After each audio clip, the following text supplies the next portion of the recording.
For the last time this offseason, it's a Flashcard Friday on a Thursday. Your random topics, completely blind. We're freestyling this episode right now on the Locked On Celtics podcast. Yup. Beantown, be ever ready.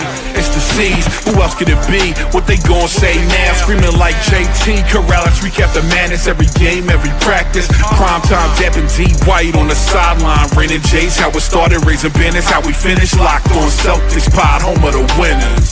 Hey there, welcome back to the Locked On Celtics podcast right here on the Locked On Podcast Network, where it is your team every day. Your team is the Boston Celtics. I talk about them every Monday through Friday. So make sure you're subscribed wherever you get your podcast. Watch the show on YouTube. Share your thoughts in the comment section. Become an everydayer. Join me every day, Monday through Friday, plus bonus podcasts on the weekends when they play during the regular season. So that'll be fun. Regular season's around the corner. We're doing Flashcard Friday on a Thursday because Friday's show is going to be Bill Chisholm.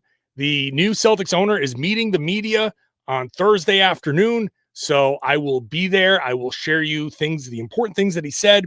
So make sure you're following me there. I'm John Karalis, by the way. Did I say that? Beat writer covering the Celtics for Boston Sports Journal. So follow me there too, because I will be writing about Bill Chisholm. I've been doing this job for like 20 years. Not that you can tell by the way I'm introing this show. All right, let's do, because I got to bring Tom Westerholm in. Tom Westerholm, hi, how are you? Are you John Karalis? I am John Karalis. Have you been covering this team for about 20 years? 20. Oh, all right. Yeah. Yeah. You know, I've only been talking for the last two, so I'm gonna hang. That's it. You know. Yeah. Well, all right. We're podcasting at a different time of day. It's all off, and I'm just thrown off. Yeah. I have a cadence to my day. I have a routine, and it's all akimbo. It is all just all over the place. So it's a good thing we're lightning rounding then, huh? You don't have to. Yes, not much thought. So we have these zero thoughts. Just these index cards, the final index cards. There are a few of them. We can't get through 5 or 6, which means I have to shut the hell up and get to these random topics submitted by listeners. Let's start. Will Jayson Tatum, ever in his career win an MVP? Yes. Yes. Yeah. I think we've got I think that he's got enough time left in his career. I think that there could easily be a season, perhaps next season, where the Celtics improve a lot, and it seems like it's because Jayson Tatum was available for the whole season and he's back. You get like a nice, we know how much narrative is a nice boost for the MVP. He returns, he gets back in form and has a great season. So I could see it. I'll go yes. I am, however, slightly concerned that Victor Wembanyama might completely throw everything off. I think he's going to have one shot at it. Yeah. Okay. One shot. That's going to be, I think, next season. And it's going to be tough coming off. So I'm going to say no. Jayson Tatum never wins an MVP. He'll get up there. He'll get to second or third, but he's never going to win an MVP. So call me a hater. People have called me worse. All right. You're a hater. What do assistant coaches bring to the table? Oh, yeah. Rapid fire, that simple question. Individual training. Yep. That's a big one. A lot of different voices, right, to the locker room, because you don't want to have just one voice in the locker room. You do not want to have dissenting voices sometimes. Yep. It's important to have that. Another set of eyes. Mm-hmm.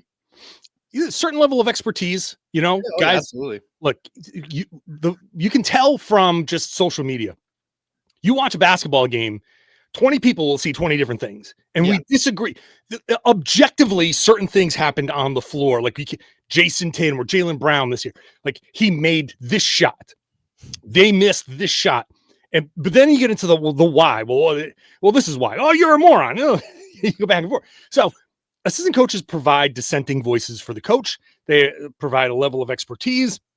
Some guys just have a knack for certain things. They have different levels of experience. They played different positions when they were coming up, so they know different things, little tricks and all of that stuff. And, I think they just bring different types of personalities that guys can rely on, because you have a locker room full of like 15 guys, depending on the day, they don't all get along with everybody. And so you have a set of assistant coaches that some guys weren't born here. And so anybody that wasn't born here can go to that guy and say, hey, what's it like adjusting or whatever? Like, so there are a lot of, it's a lot, especially on this team, because Joe Mazzulla empowers his assistant coaches to do a lot.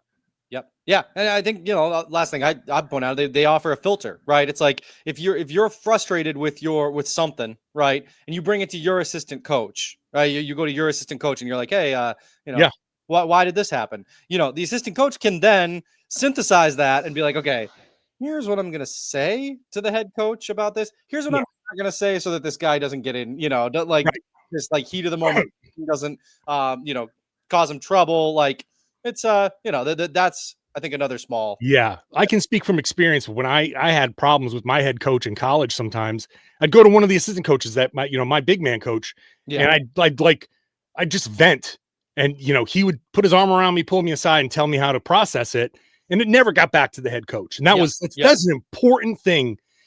College is different than the pros, but you still need somebody with authority, just like at any job, a manager. A supervisor. You can go to a supervisor and complain about their boss and say, I don't blah, blah, whatever. So important stuff. Also, they run. They actually get on the court. Yeah. We have to do that. Like when Jayson Tatum is coming back, he's going to scrimmage against assistant coaches, right? Mm-hmm. These guys are all former players. When young guys, when the end of the bench guys don't get in, they'll scrimmage against the assistant coaches. Yep. That's an important part of what they bring. Like, so that's big. Yeah. Okay. Who would have been a great Celtic? Who would have been that wasn't? I guess, I don't know. That's a tough one. KD. I mean, that's if you're going back and looking at guys that they might have gotten, I think KD was close. Yeah.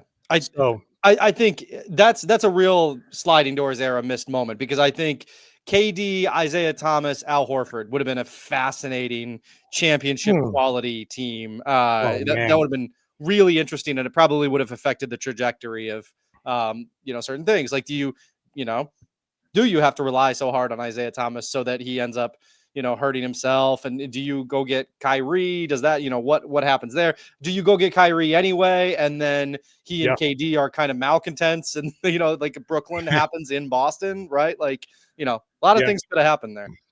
You could also say somebody like that they didn't draft or didn't keep, like Desmond Bane. Yeah, right. Like Desmond Bane under Joe Mazzulla. Let's say everything went the same, and then Desmond Bane is playing under Joe Mazzulla. Think about him with the Joe Mazzulla green light. Yeah. In that offense. I mean, he would have been incredible over the past few years. So, yeah. Who I think would have made a good Celtic if he had gotten drafted to the Celtics? LeBron James. Oh, okay. We're not going to rapid fire more, because I debate this. Tom, you're a moron. Yeah, more and more people are saying it. You couldn't be more wrong. Michael Jordan might have been okay in the okay, we'll just leave it at that. Oh, jeez, man. I didn't realize we got best fake trade. These are complicated ones. I will say we can probably skip over this one, because we've probably passed where a lot of these ideas were coming from. This was submitted probably pre-Porzingis even. Yeah. I can't think of a fake Anfernee Simons trade. Like off the top of my head, I would look at Dallas, because I think what I'll say about the Anfernee Simons trades is if they wanted to do it for financial purposes, they would have done it by now. And so I think they're looking to get a specific kind of return on Simons on top of potentially saving money. So I don't know. Is like a Derek Lively going to become available at some point from Dallas? Is Dallas going to feel like, we keep talking about Daniel Gafford? I don't know. What does he make? I don't even know what he makes off the top of my head here. Let's see. Do I have it? Nope, I do not have it. So those types of guys. Okay, let's see. Actually, it's like 13. I was gonna pull it up while you were talking there. Yeah, 13 and a half. Still not enough, but yeah. but hey, there's 3-teamers. But that look in a world where you're getting a big, saving money and all of that stuff, depending on how things break, I don't think he's going to be the guy. But if there's some kind of that's the type of trade I'd be looking for. So in a I don't think Simons for Gafford is exactly the right move, but in that realm. I don't know, Tom. What do you think? Anything? No, don't trade Anfernee Simons. That's what I think. Let's see. Oh, this is good because I can skip second apron moves because they've already done all their second apron moves. Oh, there you go. We can skip through that. Okay, let's continue this. Does Anfernee Simons survive the trade deadline? We'll talk about that when we come back. Today's show is brought to you by FanDuel. Football season is here. This is an opportunity for you to throw a few bucks on a game, whether you're a Patriots fan or maybe you're a fan of somebody else, or maybe you just want to bet on an unrelated game. People tend to do that with the NFL. So open up that FanDuel app. Go ahead and make that first $5 bet. Make it a good one. Bet an easy one. I know it's not always easy betting on something, but give yourself the best odds, because if you win that first $5 bet, if you're a new customer, you get $300 in bonus bets. Then when you get those $300 in bonus bets, you can use those anywhere on the app. You can build a same game parlay. You can build player props, all of that stuff. So go to FanDuel.com, download that FanDuel app. Once you sign in, it'll ask you to set a limit, set a budget. Do that so you can gamble responsibly. You're setting your disposable income, whatever you can afford to lose, just in case you end up losing. It happens. So do that and then get to FanDuel.com. Place your first $5 bet. If you win it as a new customer, you get $300 in bonus bets. Thank you for making Locked On Celtics your first listen every day. Go check out Locked On NBA, Locked On NBA Game Night. Game Night is 7 days a week. I'm on Wednesdays with Jake Madison. When the season starts, we'll be covering every game every night. So that's a great way to keep up with what's been happening. The afternoon show will give you all the big stories, the big storylines, whatever, debating those in the afternoons, Monday through Friday. So check that out wherever you found this podcast. All right, Tom, does Anfernee Simons survive the trade deadline? I think he does. I think two things are going to happen. One, I think he's going to be pretty good while Tatum is still out.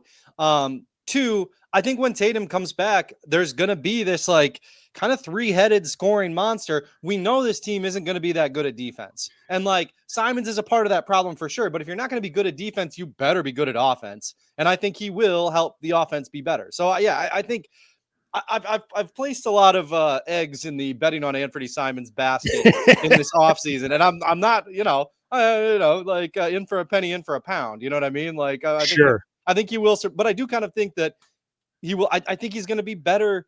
I think a lot was made of how bad he is at defense, and he's not great, but I think that not enough was made about why he's a solid NBA player, why he is, a guy that people want, because he's good. He's a really good offensive player. So I think he'll make it. It may actually depend on Jayson Tatum. We just spent yesterday's podcast talking about I can easily talk myself into Jayson Tatum coming back. Somewhere in December or January after making the declaration that I think would be. I saw some doctor on one of the social media saying that they were November wasn't out of the question, and I was like, wow, that would be just insane, absolutely insane if he came back in November. Yeah. So anyway, if he comes back December, January, even whatever it is, and you're well before the trade deadline, you actually have an opportunity to say, hey, let's see how these guys work together. Maybe this year isn't out of the question. I mean, I think it is out of the question considering the team makeup, but so I don't know though. I don't know if Tatum coming back makes Simons stick around, or if it makes the Celtics go, we have to move him for a big. We have to find a big somewhere, somehow, that we can put out there, so it's not just Nemish Keita that you're depending on right. the playoff run. So I don't know. Again, I don't know who that's going to be because you're looking at people in that range. You know, the only one I can get to is Jakob Poeltl, who might, but and Toronto just gave him an extension. So, Yeah. I don't even know what the rules are after that. It's not going to be like Nurkic. It's not going to be Vucevic. It's not going to be those guys. So I don't know. It's going to be right. tough. If you're going to get a Vucevic, you might as well just keep Simons. Just Yeah. double down on scoring. So Yeah. I'm gonna say yes, he survives the deadline. It's tough. All right. Project Jaylen Brown's 25-26 stat line and awards. We did this the other day, and I joked that he might he could go for, without Tatum, he could go for the 27, 7, and 7. Yeah. The LeBron stat line, which is obviously probably a little rosy. I think that with Tatum potentially coming back, you're probably looking even lower with some of these stats, right? Assuming Tatum comes back, because I think we both think that Tatum's coming back. So yeah. I'll say, but I do think that he's going to get a bit of a boost. So I'll say 23, 5 and 5. Okay. So his career high is 26.6. Yeah. His career high rebounds is 6.9, and his career high assists was last season of 4.5. I think he's going to be at 25. I think he's going to have to rebound. So I think he gets to 7. So 7. I think he gets to 7 because they're going to need somebody's got to do it. Right. Somebody has to rebound this year. Yeah. So I think they're going to crash their wings a lot. And I think he's going to see beyond that, I think an uptick in offensive rebound. So he's been averaging 1 and change. He might get up to like close to 2 offensive rebounds, I think. So I'm just going to say 7. So 25, 7, and he's going to have to pass the ball. So I think 25, 7, and 6 up from 4.5. Wow. So another point and a half. And I think that's going to give some credit to Simons and the other guys being able to finish his passes. So yeah. Okay. I do want to, I want to say 6 for assists too. I want to go up to that one. I'm going to stay kind of low on scoring because I think that, I think Tatum's coming back a lot earlier than we think. And I think that, if you get 3 months of Tatum, that's 3 months of Jaylen back in his old role, right? So sure. I still think that it's only 3 points up from what last year was, and 2 points up from what the year before. So okay, so I'm gonna say 25, 7, and 6, which is an all-star and third team All NBA. I like that. Yeah, I'll go with that too. Okay, all-star and All NBA. All-star and an All NBA, an All NBA season from Jaylen Brown. I think he's gonna have a really good year. Yeah. All right, where are we here? Okay, is Derrick White an all-star? I think I'm gonna say no. I think just and it's not. I mean, I think, is he an all-star quality player? Yeah. I think sure. But it's just so hard to make it's so hard to make an all-star team in like as a guard. Right. I need to look at like last year's all-star team. I think the problem is going to be a lot of competition. There's a lot of guards. Now some of like guy like Darius Garland is hurt and he's going to miss a lot of time. So that's going to take away a potential competitor there. I'm going to say initially, no. Initially, like he'll be on the list of snubs, but then he gets in as a replacement. I'm going to say this is his 1 year to get in as he'll get in as a replacement player. And yeah, that's okay. Because go ahead. No, I think that's very plausible. Like when I say I don't think he'll make it, it's not because I don't think he could. Yeah. I think he definitely could. I think I think the world of Derrick White as a basketball player. Oh my God. Yeah. But it's just hard with it. You got last year's, right? You have the guards in the like just the final fan returns. You have LaMelo Ball, Donovan Mitchell, Jalen Brunson, Lillard, obviously not a Trae Young, Cade, Tyrese Maxey, Darius Garland, And then you have like Jordan Poole, which Yeah. sure. But you could look at, Cade, Brunson, Maxey. I'm not worried about LaMelo, but like if LaMelo's going to be popular. Yeah. But if he's just having a typical LaMelo season where it's a lot of flash and they're still not good, then I don't think he'll get the other votes. But it's possible he always has a chance, because if they are if he's having the type of season where it's like, oh, okay, he's starting to figure out like how to play, then yeah. So and like even last year, right? I understand that it's flash, but and he had 25, 5, and 7.5. Like those are big time stats. They're big numbers. Now they were empty numbers, and that's why he didn't get in. Sure. And the coaches and everybody else, they were like, yeah, no. But I think it's going to be stacked, but I think he'll get in as an injury replacement. So, okay. So that's my yes. All right, we're going to take a break. We're going to come back. We're going to say, man, these are tough questions, man. What kind of player works well with the Jays? Anfernee Simons. Move on. Yeah, we'll touch on that when we come back. Today's show is brought to you by Skims. When I found out Skims was making underwear for men, I was intrigued. I told my wife about it. She's a big Skims person. She was like, you are going to love them. And she is, right, as my wife often is. Guys, when it comes to underwear, we don't put a lot of thought into it. We just buy what feels like, it's comfortable enough. It's fine. You buy a 20 pack of something for $10 and you're good. But you have to feel comfortable. It has to feel good. If you're out there working out, it has to stay where you need it to stay. So you're not doing that little kind of dance to, everybody knows what you're doing at the gym. Skims solves all of those problems. They feel good and they stay where they're supposed to go. I like the boxer briefs. They've sent me a few pairs. I wear them. I move them to the top of my rotation after I do laundry. So they move with me. They never lose shape. They stay in place all day. It feels like you're wearing nothing at all. Flanders style, nothing at all. Shop Skims Men's at skims.com. Trust me, you are going to love them. You're a grown-up now. Buy grown-up underwear. Let them know we sent you. After you place your order, select podcast in the survey and select this show in the drop-down menu that follows.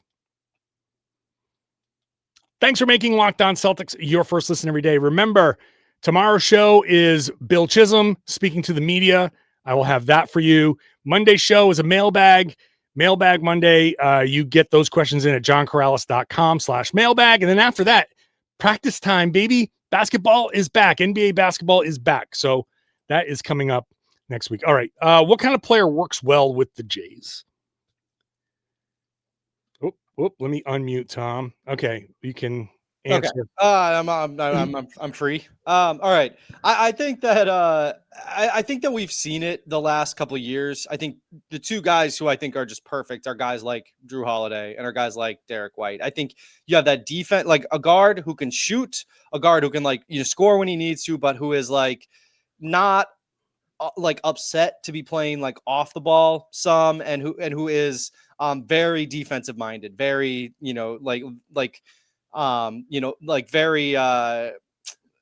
very flexible in what he can do. Versatile. I think versatile. Yeah. I don't know why I couldn't. It is definitely the time of day, man. I can't come up with sunlight coming in from your window. Like crazy. No, like a versatile guard who can do a lot of different things and who isn't upset to be off the ball, but is really talented defensively. I think that's like your perfect Jayson Tatum, Jaylen Brown guy. I think it's like Al Horford, that type. Well, sure. So the big version, version of everything that you said. Yeah, but the guy who sets picks can pop and or roll. How many of those guys exist? But yeah, if you can find any of those guys exist and then are also great on the defensive end. Like right. That's the tough part. Sabonis, like you got like guys like that would be great. But basically, you need somebody who can set a pick at whatever size, and somebody who can defend, and someone who can switch, and all of that stuff. Yeah, and I think that's going to be kind of the prototype of like NBA basketball too. So yeah. All right, moving on. We got a lot of, Describe the player the Celtics need most. 7-footer, right? Al Horford, a 7-footer who can shoot. Al Horford. But they need a center. The type of player the Celtics need most is a center. A tall guy. A tall guy who can give you 30 good minutes. Is he already on the roster? A starting quality center is what they need really badly. A starting quality center. Can Nemish Queta rise to that occasion? Or, I'm skeptical. I am skeptical. I'm going to give him a chance. Mm-hmm. But that's what they need. Yeah. They need a big. Okay, moving on. Jeez. Where were the simpler questions? We ran through all of them. Favorite late 90s, early 2000s Celtics players. Late 90s, early 2000s. Right. Ryan Gomes comes to mind. I was when they were making the Kevin Garnett trade, and one of my early claim to fame was being against the Garnett trade when it happened. I'm glad I didn't have the notoriety that I have now, because I didn't get aggregated back then. I was the aggregator back then. Right.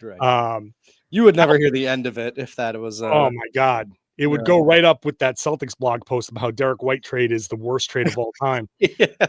But to my credit, I immediately, as soon as it didn't even need to hit the court. As soon as I saw Pierce, Garnett, and Ray Allen at the introductory press conference, I was like, oh yeah, never mind. This is going to be awesome.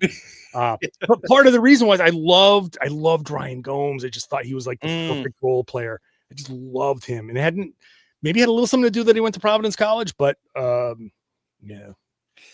yeah. I mean, so I was pretty young at the time. But I would say Antoine Walker. I mean, I was a big Antoine guy, and I think that I've always really enjoyed his why do you shoot threes because there are no fours. It's I mean, that's how I modeled my game. So yeah,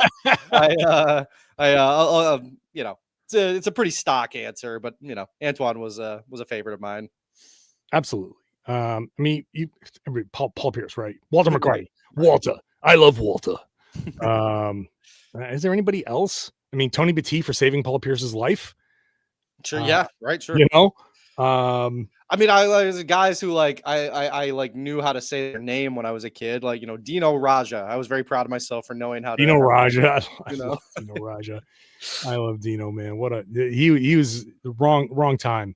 Yeah. And I'll just leave it at that. All right. Okay. Moving on. Who makes the most 3-pointers this season for the Celtics? Peyton Pritchard. Yeah, I think that's the choice. Yeah. Because I think Derrick White's going to have to drive more, and I think defenses are going to run him off the line a little bit. Yeah. I don't think Jaylen, they're going to have to drive more. They are going to have to drive more, and who's going to drive the most? Yeah. And I think, yeah, if Pritchard starts, especially, he's the answer, because it's going to be a lot of drive and kick. That's what I was going to say. Dark horse is Anfernee Simons. He's going to be my next choice. That dude can. He can really shoot the thing, but 3 more cards on the serious ones. I'm going to get through some of the silly ones, I guess. Okay. All right. This season's wish list. In terms of results? Yeah, well, whatever. Yeah. Put it results, internal results, win results. I'm going to say my wish list is that Jayson Tatum does indeed come back. Yeah. And these guys actually get meaningful time. I don't care. I don't care about the playoffs. My wish is that these guys all get meaningful time with Tatum. If they split the season half and half, that'd be perfect. Yeah. For me. Jaylen gets his run. He gets to prove what he needs to prove. And, he starts piling up his numbers. He can make his all-star case. I think it's important for him to make that all-NBA case early and then kind of cruise into the end. And then you get the Tatum stuff you can figure out. And then because then you get to the trade deadline, you go, okay, Luka Garza, for example, that's not going to work, or it works perfectly and you make a different move. I just want them to figure that stuff out. So that's my wish list.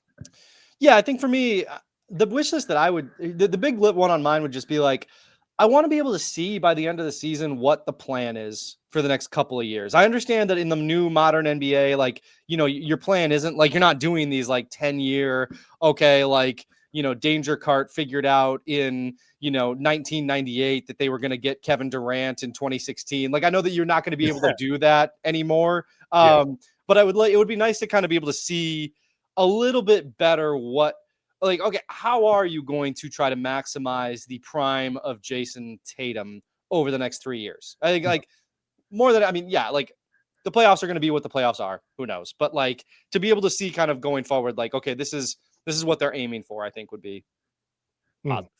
All right, 2 more. This should be quick. Bill Walton, not one of the top 36 men ever. Was there a ranking that was recently?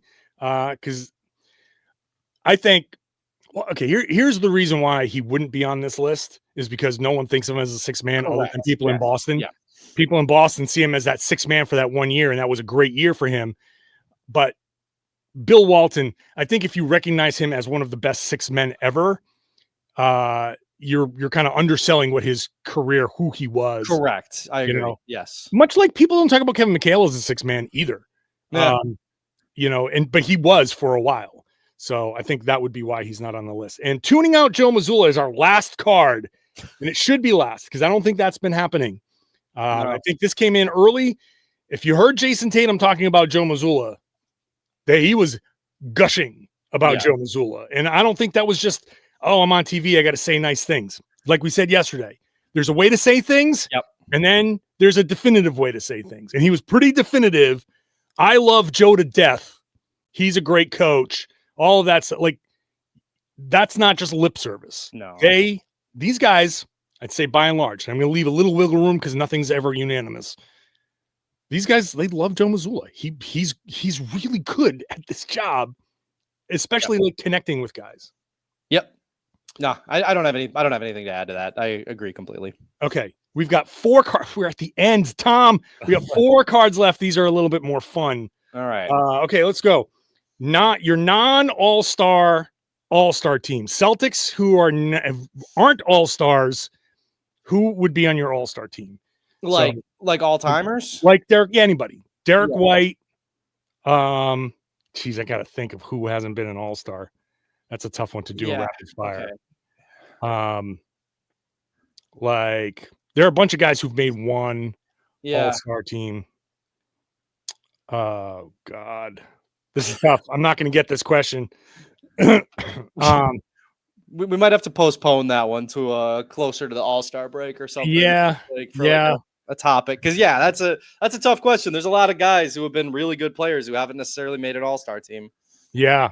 I don't know. But I think Derrick White's the captain of that team. Yes, I think unquestionably. Okay, we are gonna table that one because it's just too long. There's a lot of ums and ahs there. Yeah. The greatest. Oh, that guy since the Paul Pierce era. The guy that you're like, oh yeah, that guy played on this team. Greatest one? The greatest one since the Paul Pierce era. So we're going 19. When did Pierce get traded? That was 2012, right? Yeah. No, 13. Was it? Okay, yeah. So he was on the 12-13. So it was the summer of 13. 2013, which is when they drafted Kelly Olynyk, a guy, Yep. That guy. He played for the Celtics. Like Leandro Barboza. That guy played for the Celtics.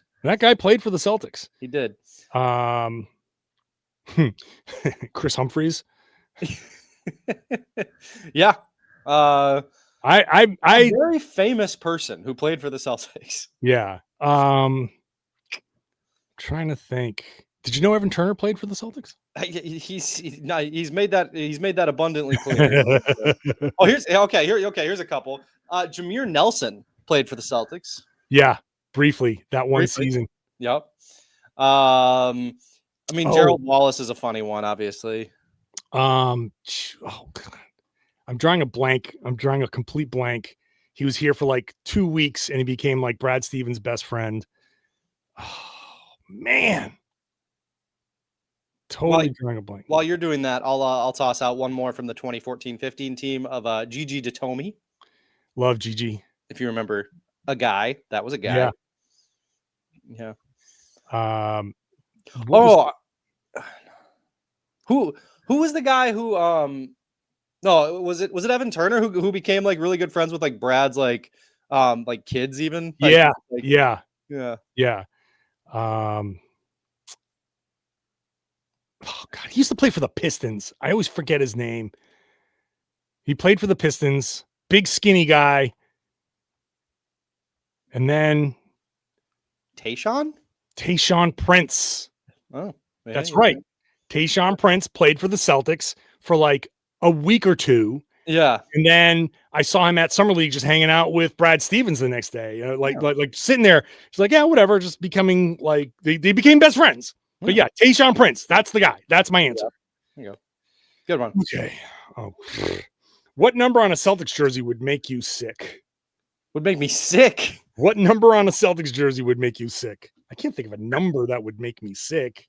I mean, listen, a lot of numbers in like the 50s and 60s kind of look like I don't have a number that would make me like I don't have like a reason beyond just like aesthetics, but I don't like 50s and 60s. Yeah. Something in the 80s, I guess. See, but like I don't know, like but you could do like an an 87 or something like that. That doesn't 87 wouldn't look terrible.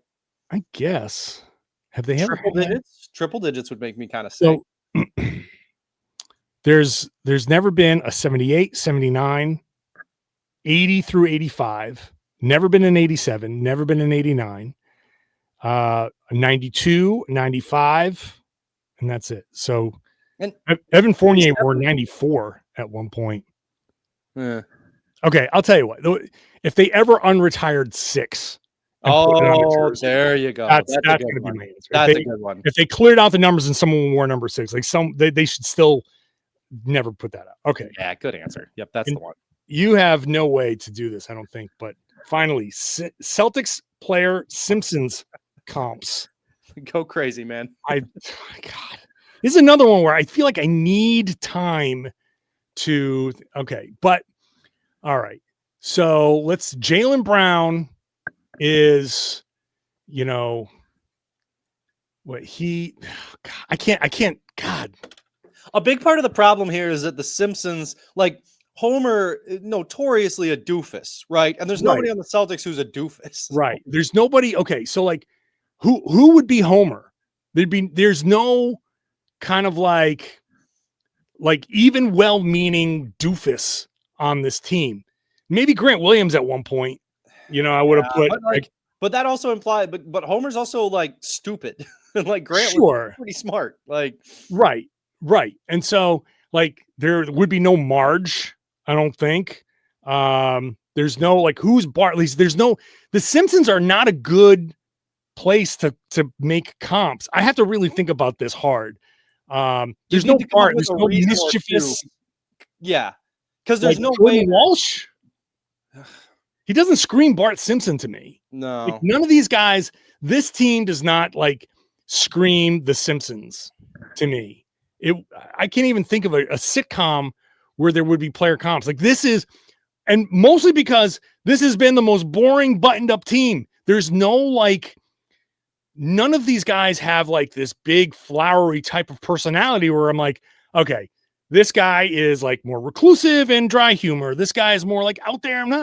Like that doesn't like Derrick White has a little bit of a personality that he shows behind the scenes, but mostly these guys are like buttoned up, dry, and that's it. Give me like a PBS documentary, like the McNeil Lehrer News Hour. I'll do comps on that. NBC's Meet the Press. I'll do comps on that because this team is just very straightforward. Nothing. You know what I mean? Like give me some personalities. So I'm looking forward to this year. I want to know what Luka Garza is about. I want to know what Anfernee Simons is about. Give me somebody that's going to talk. Where are my guys? Where's my Mook Morris? Where is the Evan Turner? Where's our Mook Morris? You know what I mean? Yeah, I do. Yeah. I mean, yeah, I don't know. Is Luka Garza is Minot. Like, do they have like? Do they have personalities at all? Are these guys? I don't know. Maybe these guys are fun. Let's see. Yeah, I'll revisit that later. Yeah. And that's it, Tom. We did it. We went to the blank card. Okay. Thank you, everybody, for getting us through the offseason. Sorry to anybody whose card we left for today, because you definitely did not get a satisfactory answer today. I feel like we probably should have rapid fired more of them. No, we maybe should have. We really set ourselves up for this. Yeah. Yeah. All right. Well, I think I've enjoyed Flashcard Friday. Yeah, I have too. I think, and then we did it on Thursday today, again because of the ownership press conference on Thursday afternoon. But this was fun, and look, it's very helpful this offseason from everybody. Shout out to people who gave us topics, because my brain wasn't working as well as these cards on some nights. So thank you all. Thank you, Tom. Appreciate you, man. I always appreciate Tom Westerholm. I do appreciate, like, seriously, all of these questions. Some of these that were like, I couldn't quite, maybe off the top of my head, like something. Not all freestyles are bangers. So that's it is what it is. But thank you all so much. Again, tomorrow is Bill Chisholm. I will play you clips. I will be asking questions. You'll hear them. You'll hear the answers. So that's tomorrow. So make sure you're subscribed wherever you get your podcasts. Get into the comments section, share your thoughts, and then share the podcast with your friends, family, everybody. Tell them they should be listening to and watching the Locked On Celtics podcast here on the Locked On Podcast Network. It's your team every day.